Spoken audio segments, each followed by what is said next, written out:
Sir दोस्तों, स्वागत है अपने YouTube channel top trending GK में। दोस्तों इस वीडियो में देखने वाले हैं एसएससी फेज 9 एग्जाम 10 फरवरी 2022 के सभी इंपॉर्टेंट 25 जीके के सवाल। एसएससी की तरफ से ये फेज 9 की ग्रेजुएट लेवल की टोटल 5 शिफ्ट में एग्जाम कंडक्ट हुए। तो इससे पहले आपने 8 और 9 फरवरी का पेपर देखा है।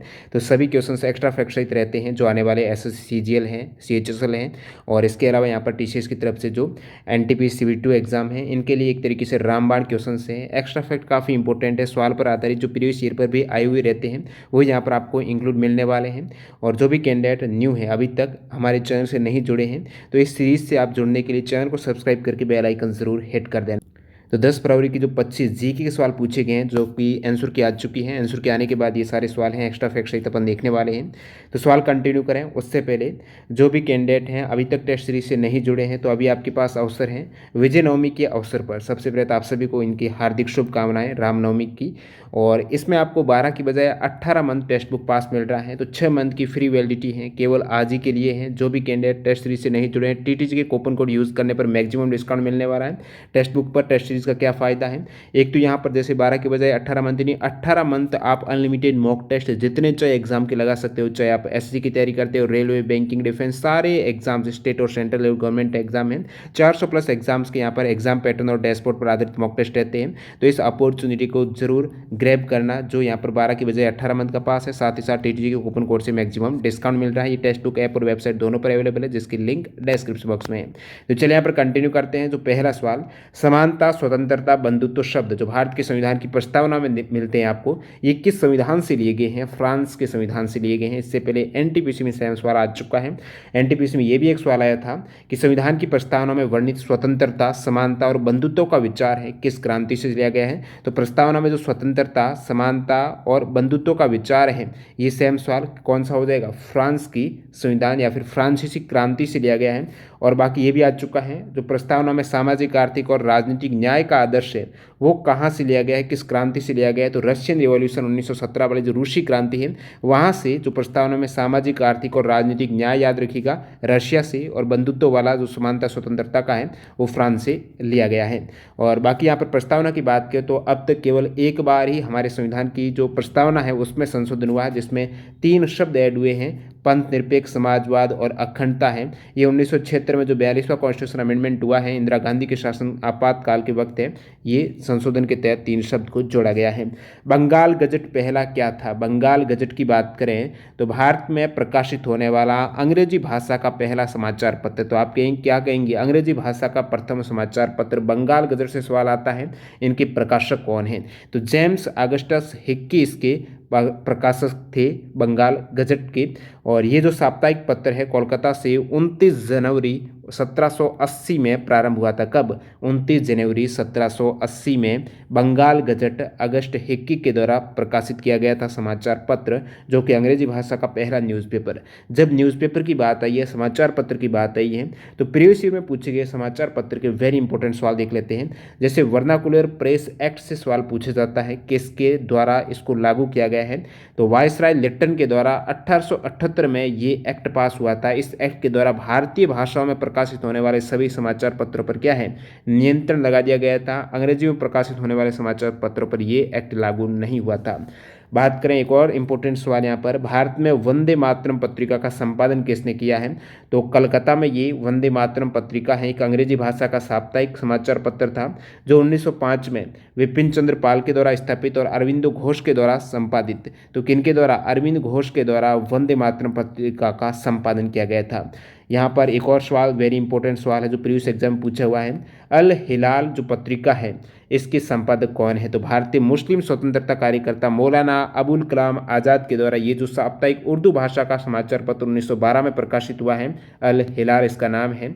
युगांतर पत्रिका से भी एग्जाम एनटीपीसी में पूछा हुआ सवाल है। युगांतर पत्रिका है ये कब और किसके द्वारा स्थापित? तो इसकी स्थापना 1906 में जो कलकत्ता में हुई थी, किनके द्वारा हुई है? बरिंद्र कुमार घोष, अविनाश भट्टाचार्य और भूपेंद्र नाथ दत्त के द्वारा युगांतर पत्रिका का प्रकाशन हुआ है। समाज कौमुदी से काफ़ी बार सवाल आता है एग्जाम में। तो राजा राममोहन राय ने बर्मा मैनिकल मैगजीन, समाज कौमुदी, मिरात उल अखबार हैं, बंगदूत जैसे समाचार पत्रों का संपादन किया है राजा राममोहन राय ने।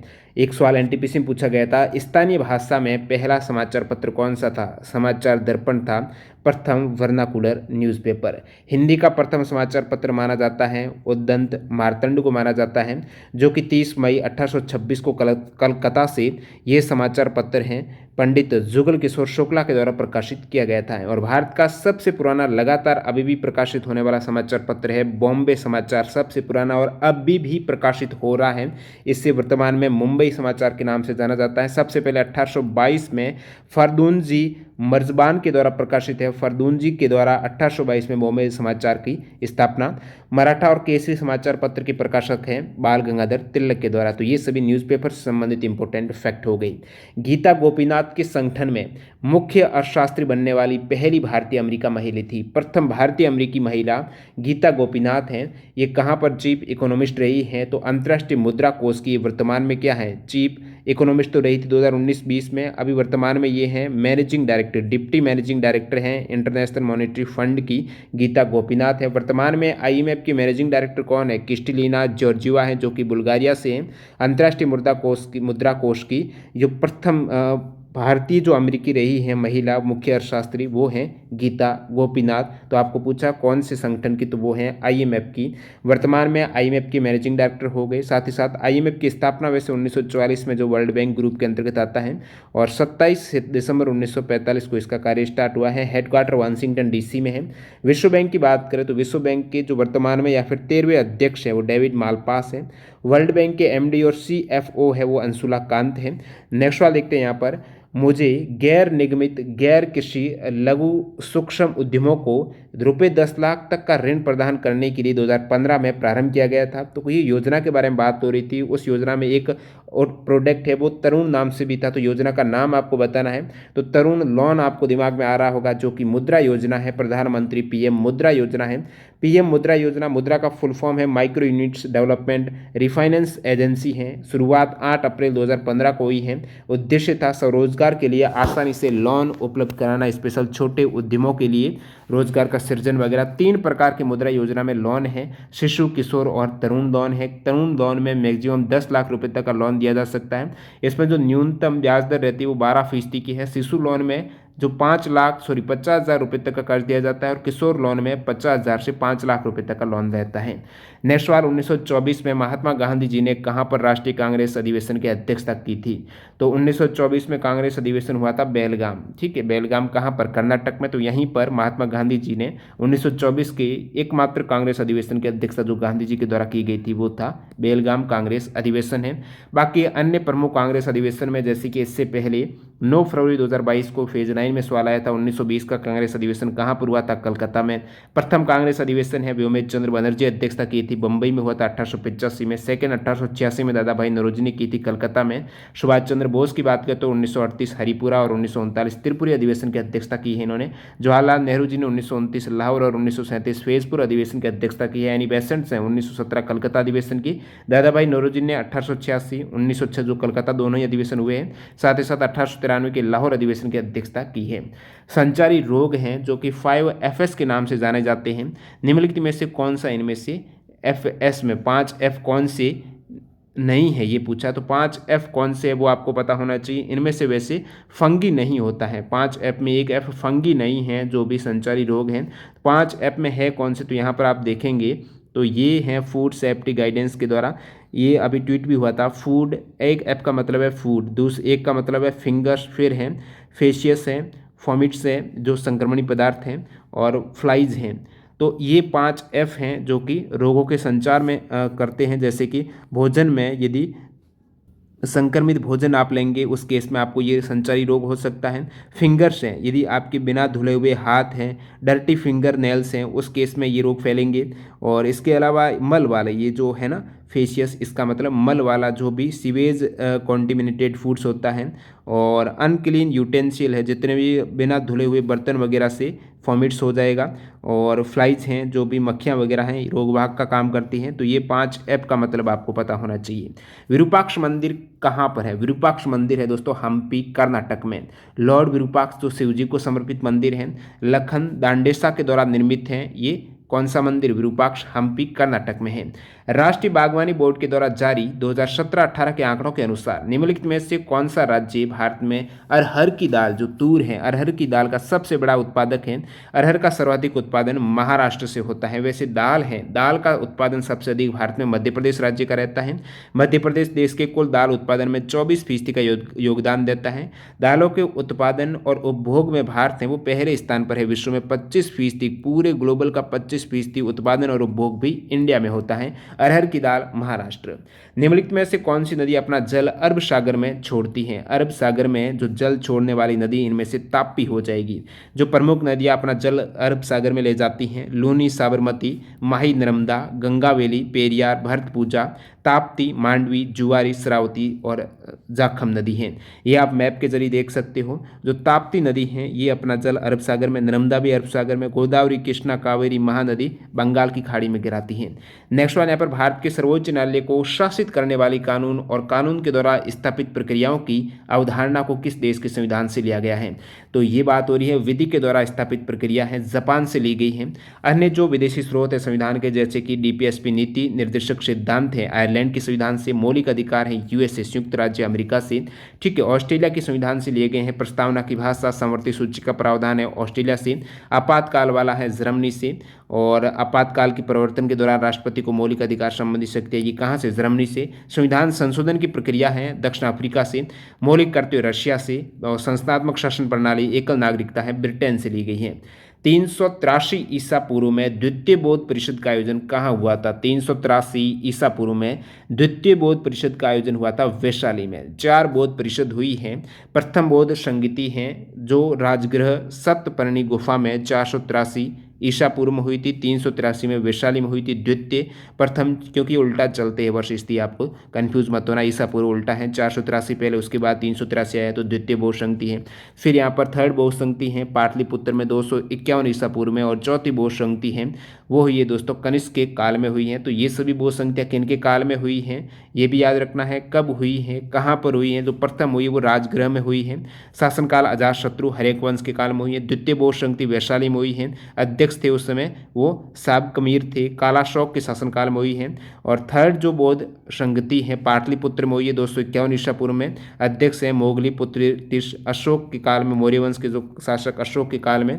चौथी बौद्ध संगति है कनिष्क के शासनकाल, कुषाण वंश का काल रहा है। कश्मीर के कुंडल वन में हुई थी। अध्यक्ष वसुमित्र और उपाध्यक्ष अश्वघोष रहे हैं। एग्जाम में एनटीपीसी में सवाल आया था किस बौद्ध संगति के तहत बौद्ध धर्म को 2 संप्रदायों में विभाजित किया गया हुआ था? हीनयान और महायान जो बौद्ध धर्म के 2 संप्रदाय हैं वो चौथी बौद्ध संगति में विभाजित हुए हैं। तो ये इंपॉर्टेंट फैक्ट है। अगला सवाल यहाँ पर मार्च 2021 के दौरान भारत और इंग्लैंड प्रत्येक सेट में भारत इंग्लैंड की जो सीरीज रही है टेस्ट, T20 और वनडे की, इनसे सवाल आ रहा है। यहाँ पर सवाल पूछा है जो पुरुष क्रिकेट टीम की कौन सी हैं 3 दिवसीय 1 दिवसीय ओडीआई जो सीरीज रही है भारत इंग्लैंड की मार्च 2021 में, ये कहाँ पर मैच हुए हैं? मैच हुए हैं दोस्तों Maharashtra cricket association stadium Pune में हुए हैं। इसमें भी टेस्ट सीरीज़ की बात करूं भारत इंग्लैंड की जो मार्च 2021 में हुई है टेस्ट सीरीज़ के मैच, पहला और दूसरा टेस्ट हुआ है चेन्नई में, तीसरा और चौथा हुआ है जो नरेंद्र मोदी स्टेडियम अहमदाबाद में। T20 सीरीज हुई है वो नरेंद्र मोदी स्टेडियम अहमदाबाद में हुई है। और टेस्ट सीरीज़ की बात करें तो भारत 3-1 से विजयी रही है। तो एक सेट में ये पूछा हुआ कितने से विजयी रही है? 3-1 से भारत ने जीता है। और प्लेयर ऑफ द सीरीज जरूर याद रखिएगा आर अश्विन है। इसी प्रकार वनडे सीरीज है, भारत ने 3 मैचों की श्रृंखला को 2-1 से और T20 को 3-2 से जीता है। विराट कोहली रहे थे player of the series T20 में।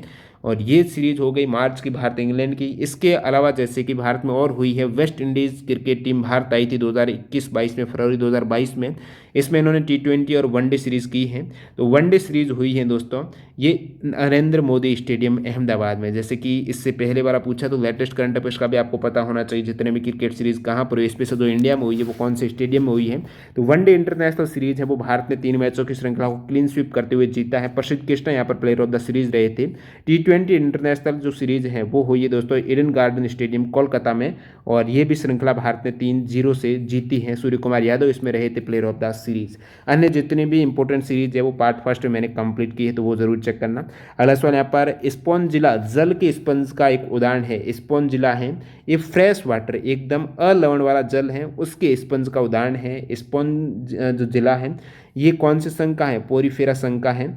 और ये आपके पहली बार देखा गया था 1696 में लियोनार्ड जो प्लूकेनेट हैं इनके द्वारा पहचाना गया था स्पॉन जिला। नेक्स्ट वाला यहाँ पर निम्नलिखित में से कौन भारत रत्न से सम्मानित नहीं हुए हैं अब तक, तो इनमें से आप देखेंगे तो महात्मा गांधी को भारत रत्न नहीं मिला है, बाकी सभी विकल्प को भारत रत्न मिल चुका है।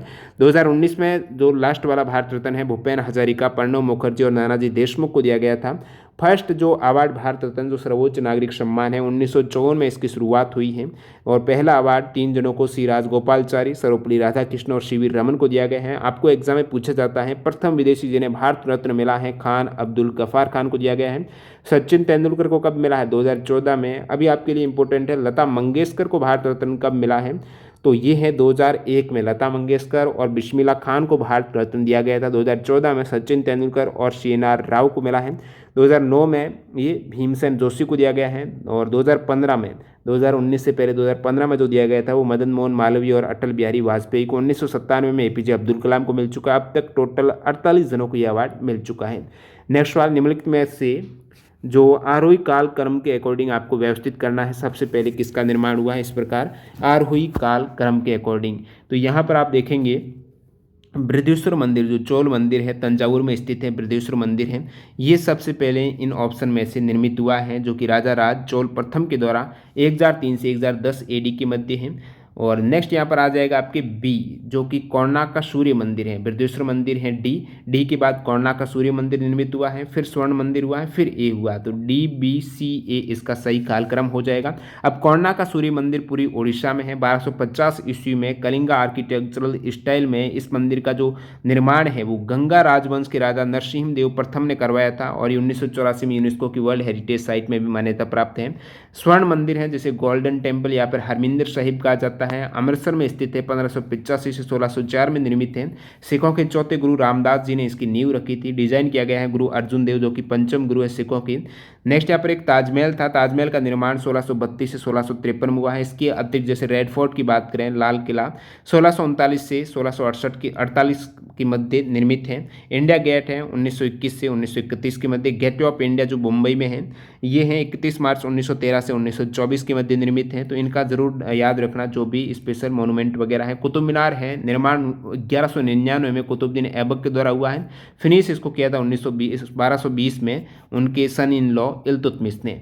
नेक्स्ट सवाल पीएम वाणी योजना का उद्देश्य क्या है। पीएम वाणी का मतलब है prime minister, PM prime minister वाणी यानी वाईफाई एसेज नेटवर्क इंटरफेस है, तो सार्वजनिक स्थानों पर वाईफाई का प्रचार करना, नेटवर्क को फैलाना, पूरा वाईफाई नेटवर्क है पूरे जितने भी सार्वजनिक स्थान है वहाँ पर एसेज के लिए दिसंबर 2020 को लॉन्च हुई है योजना।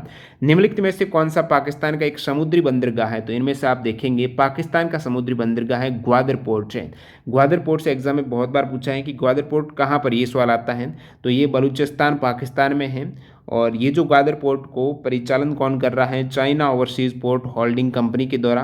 पाकिस्तान के 8 मेजर पोर्ट हैं, इनमें से ये ग्वादर पोर्ट भी है, कराची पोर्ट है, ग्वादर पोर्ट है, पोर्ट मोहम्मद बिन कासिम है, मोहम्मद अली जिन्ना नावेल बेस हैं, केटी बंदर पोर्ट है, port of Ormara, port of Pasni, port of Jiwani, ये सभी पाकिस्तान के ही बंदरगाह हैं। अगला सवाल यहाँ पर निम्नलिखित में से कौन सा यूनेस्को में एक अमूर्त सांस्कृतिक विरासत के रूप में अंकित है। यूनेस्को में टोटल भारत के 14 अमूर्त सांस्कृतिक विरासत हैं, उनमें से इन विकल्प में से एक है नौरोज। ठीक है, तो अमूर्त सांस्कृतिक विरासत यूनेस्को के हैं मान्यता प्राप्त जो अमूर्त सांस्कृतिक विरासत की पूरी लिस्ट है, उस लिस्ट में आपको पता होना चाहिए कौन कौन से हमारे सांस्कृतिक जो अमूर्त स्थल है विरासत है। तो उसमें वैदिक जप की परंपरा शुरुआत 2008 से हुई। 2008 में इन तीनों को वैदिक जप की परंपरा, रामलीला रामायण का पारंपरिक प्रदर्शन और कुटियाट्टम संस्कृत थिएटर है 2008 में सम्मिलित हुए हैं अमूर्त विरासत स्थल के रूप में जो सांस्कृतिक विरासत है। 2009 में है रामायण, गढ़वाल हिमालय का जो धार्मिक त्यौहार रामायण है उत्तराखंड में 2009 में। 2010 में मुद्देटू, ठीक है, मुद्देटू ये केरल का एक नृत्य नाटक है। मुद्देटू से एक सवाल भी पूछा गया है इसी एग्जाम में, 2010 में इसको शामिल किया गया है। और राजस्थान का जो नृत्य है कालबेलिया ये भी 2010 में अमूर्त सांस्कृतिक स्थल के रूप में सम्मिलित हुआ है। छऊ नृत्य ओडिशा, झारखंड और पश्चिम बंगाल का है, 2010 में इसको भी ऐड किया गया है। लद्दाख का बौद्ध जप है ये 2012 में ऐड हुआ है। मणिपुर का संकीर्तन, पारंपरिक गायन, नगाड़े और नृत्य 2013 में। पंजाब की ठटेरों के द्वारा बजाए जाने वाले पीतल और तांबे के बर्तन, जो बनाए जाने वाले पीतल और तांबे के बर्तन हैं 2014 में सांस्कृतिक विरासत जो अमूर्त सांस्कृतिक विरासत के रूप में सम्मिलित हुए हैं। योग को 2016 में किया गया है। नवरोज को भी 2016 में किया गया, जो नवरोज का इस विकल्प में ऑप्शन में दे रखा था सवाल के। कुंभ मेला है, ये 2017 में सम्मिलित हुआ है। Durga Puja, latest current affairs का सवाल बनता है। दुर्गा पूजा जो कोलकाता की दुर्गा पूजा है, ये भी यूनेस्को की अमूर्त विरासत स्थल के रूप में सांस्कृतिक जो अमूर्त विरासत है वो 2021 में सम्मिलित हुई है। तो ये अमूर्त सांस्कृतिक विरासत की सूची 2008 में स्थापित की गई थी। नेक्स्ट वाले यहाँ पर बहुराष्ट्रीय सैन्य अभ्यास, नाम है शांतिर अग्रसेना 2021। तो शांति का अग्रणी दूत शांतिर अग्रसेना 2021 जो सैन्य युद्धाभ्यास है, ये 4 अप्रैल 2021 को कहाँ से प्रारंभ हुआ था? बांग्लादेश से हुआ है। ये बांग्लादेश में जो बंगबंधु के नाम से शेख मुजीबुर रहमान बांग्लादेश के फर्स्ट राष्ट्रपति हैं, इनकी जन्म शताब्दी के उपलक्ष्य में ये अभ्यास आयोजित किया गया है। शेख मुजीबुर रहमान जिनकी बेटी अभी बांग्लादेश की प्रधानमंत्री भी हैं। तो भारत सरकार ने बंगबंधु को वर्ष 2020 के लिए गांधी शांति पुरस्कार से भी सम्मानित किया था। तो ये जो युद्ध अभ्यास है अग्रसेना 2021 शांतिर अग्रसेना, इसका जो थीम है वो है रोबस्ट पीस कीपिंग ऑपरेशंस है। इस सैन्य अभ्यास में भारत ने भी भाग लिया है। भारत के साथ royal Bhutan army, Sri Lanka army, Bangladesh army है और भारतीय सेना ने ये जो बहुराष्ट्रीय अभ्यास में भाग लिया है। अब देखिए, जब प्रमुख युद्धाभ्यास की बात आती है तो भारत और बांग्लादेश के मध्य अन्य कौन से युद्धाभ्यास होते हैं? तो संप्रीति है, इसके साथ साथ कॉर्पेट है। ये युद्धाभ्यास भारत और बांग्लादेश के मध्य होते हैं। और प्रमुख अन्य युद्धाभ्यास की बात करते हैं तो जितने भी इम्पोर्टेंट भारत और अन्य देशों के मध्य ये सैन्य युद्धाभ्यास होते हैं, जैसे कि युद्धाभ्यास शक्ति 2021 है, ये द्विवार्षिक प्रशिक्षण अभ्यास है। युद्धाभ्यास शक्ति 2021 का छठा संस्करण है। नवंबर 2021 को फ्रेजस फ्रांस में आयोजित किया गया है। तो ये फ्रांस और भारत के मध्य शक्ति 2021 हुआ है। फ्रांस और भारत के मध्य 3 द्विवार्षिक प्रशिक्षण होते हैं। द्विवार्षिक 3 प्रशिक्षण होते हैं। उनमें से गरुड़ हैं जो भारतीय वायुसेना के साथ अभ्यास गरुड़, नौसेना के साथ अभ्यास वरुण और थल सेना के साथ अभ्यास शक्ति। तो गरुड़, वरुण, शक्ति तीनों ही भारत और फ्रांस के मध्य होता है। गरुड़, वरुण और शक्ति। जैसे बात करूँ युद्ध अभ्यास, अब जो युद्धाभ्यास का नाम ही क्या है? युद्ध अभ्यास 2021 भारत और यूएसए के मध्य। मैत्री युद्धाभ्यास भारत और थाईलैंड। गरुड़ शक्ति भारत और इंडोनेशिया। मित्र शक्ति भारत और श्रीलंका। मालाबार अभ्यास भारत, जापान, अमेरिका की नौसेनाओं के मध्य। Malabar Bharat, Japan, America. इंद्रधनुष भारत और Britain. Nomadic elephant Bharat, Mongolia. Surya Kiran Bharat और नेपाल। शेड अभ्यास भारत, जापान और चीन की नौसैनिक बल। वायुसेना अभ्यास डेजर्ट नाइट भारत और फ्रांस के मध्य। एम्फैक्स जो भारतीय नौसेना, भारतीय थल सेना, भारतीय वायुसेना एम्फैक्स है। और बोंगो सागर है, नौसैनिक अभ्यास है भारत और बांग्लादेश के मध्य। गरुड़ भारत फ्रांस हो चुका है। Hand in hand Bharat China के मध्य। इंद्र भारत रशिया के मध्य युद्धाभ्यास है। पासेक्स है, रूसी फेडरेशन और भारतीय नौसेना के मध्य है। पैसेज अभ्यास, नौसैनिक अभ्यास पैसेज भारत और पैसेक्स ये वियतनाम के मध्य भी होता है नौसैनिक। और स्काईरोस ये फ्रांस और भारत के मध्य। जिमेक्स भारत और जापान, जिमेक्स जापान। कोंकण भारतीय और ब्रिटेन की रॉयल नेवी के मध्य। और ओसी इंडेक्स है भारत और ऑस्ट्रेलिया के मध्य। नेक्स्ट वाले यहाँ पर निम्नलिखित में से कौन सा भारतीय संसदीय कार्यवाही से संबंधित प्रश्न का एक प्रकार नहीं है? संसदीय कार्यवाही में 3 प्रश्न होते हैं।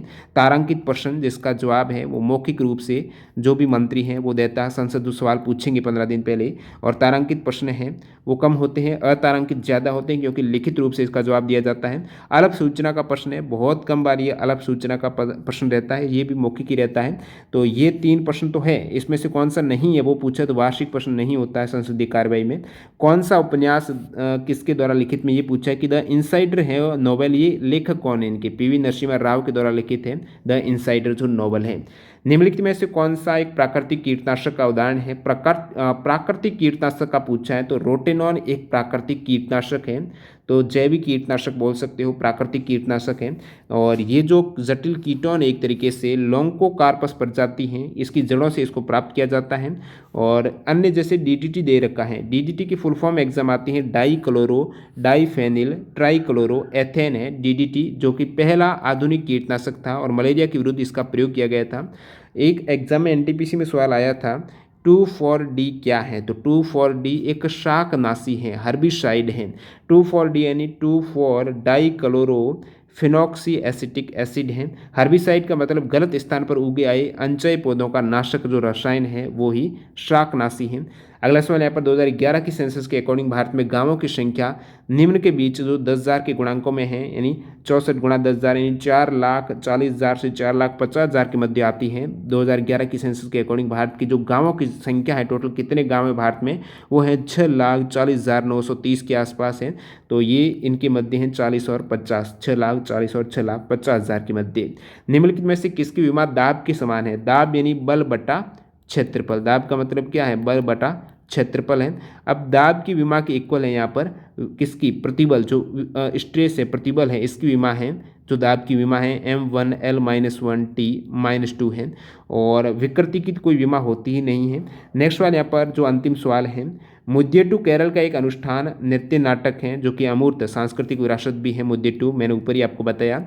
तो इस मुद्देटू एक नृत्य नाटक में किस देवी और दानव दारिका के बीच युद्ध की पौराणिक कथा पर आधारित है? तो मुद्देटू ये जो नृत्य नाटक है देवी काली, तो देवी काली और दानव दारिका के मध्य जो युद्ध हुआ है उसकी एक पौराणिक कथा पर आधारित ये एक नाटक है मुद्देटू, जो केरल का है। तो इस प्रकार आपने 25 जीके के सवाल देखे जो आपके 10 फरवरी 2022 को एसएससी फेज 9 के एग्जाम में ये पूछे हुए सारे सवाल इंपॉर्टेंट एक्स्ट्रा फैक्ट सहित कंप्लीट हो चुके हैं।